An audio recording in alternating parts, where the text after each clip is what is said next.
प्रभु जी, मेरा प्रश्न ये है कि क्या हम अपने दिमाग को इतना तेज कर सकते हैं कि कोई भी चीज को एक बार सुने फिर उसे कभी ना भूलें? ब्रह्मचर्य, ये ब्रह्मचर्य से हो सकता है, और तो इतनी सामर्थ्य नहीं है। ये ब्रह्मचर्य में होता है। या पूर्व का कोई तप, जैसे छोटे से बालक में देखा जाता है भारी स्मृति, भारी ज्ञान, वो पूर्व का उसका तप है, भजन है। बाकी जन्मा 5 वर्ष का है, 6 वर्ष का है, बड़ा ज्ञान उसको है, वो पूर्व का उसका स्टार्ट है। पर इस जन्म में हम स्मृति को अगर, तो ब्रह्मचर्य ही है। अगर हम ब्रह्मचर्य का नाश करेंगे तो स्मृति नहीं रहेगी। एक सीधा उत्तर है, आपका खान पान ठीक हो, आपका ब्रह्मचर्य ठीक हो, सात्विक भाव हो, तो स्मृति जागृत जाएगी। लेकिन गुरुदेव महाराज, मैं तो मतलब शादीशुदा हूँ।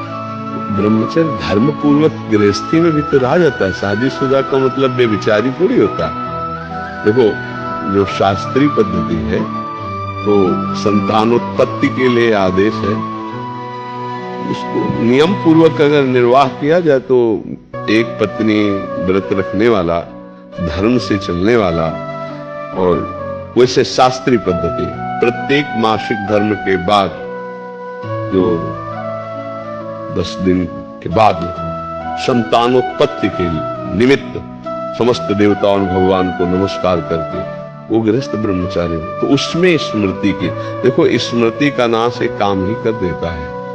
कामा संजायते क्रोधा, क्रोधा स्मृति विभ्रमा, और स्मृति भ्रंशात बुद्धिनाशो, और बुद्धिनाशात प्रणश्यति।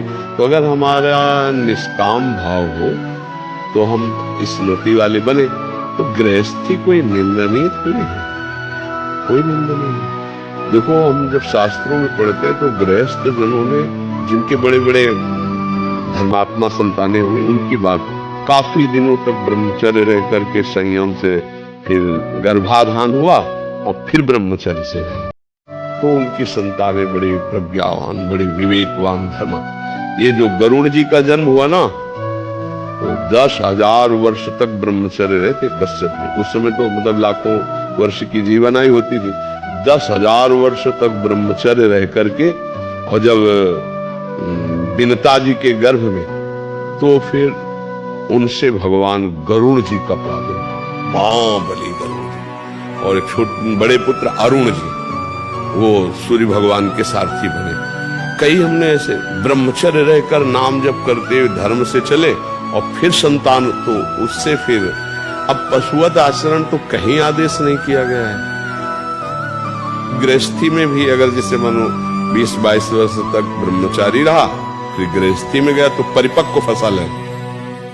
जैसे गेहूं गलेथ में हो, काट ले तो एक दाना नहीं मिलेगा, और परिपक्व फसल हो जाए तो कुंतलों अनाज सालों खाते रहो, ऐसा अनाज पैदा हो जाए। तो ऐसे वीर भी परिपक्व होता है, ब्रह्मचर्य भी।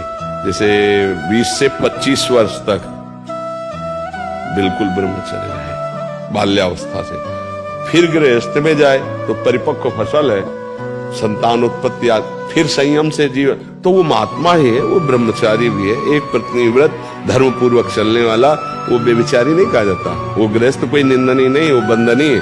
अब हम लोग पैदा कहाँ हुए? गृहस्थों से ही तो ये ना। कोई भी परम बड़े बड़े परमहंस कहाँ पैदा हुए?